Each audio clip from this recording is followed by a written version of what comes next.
మన రేవంతన్నా నిగ్గదీసి అడిగే మునగాడు విడు భూమిన వానైతాడు.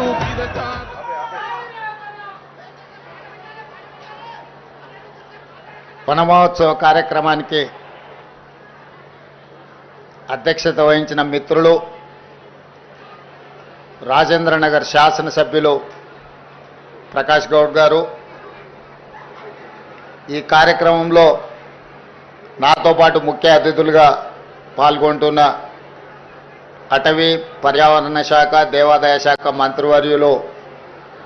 సోదరిమణి కొండ సురేఖ గారు, మాజీ మంత్రివర్యులు శాసన మండలి చీఫ్ విప్ పట్నం మహేందర్ రెడ్డి గారు, చేవెళ్ళ శాసనసభ్యులు మిత్రులు కాళే యాదయ్య గారు,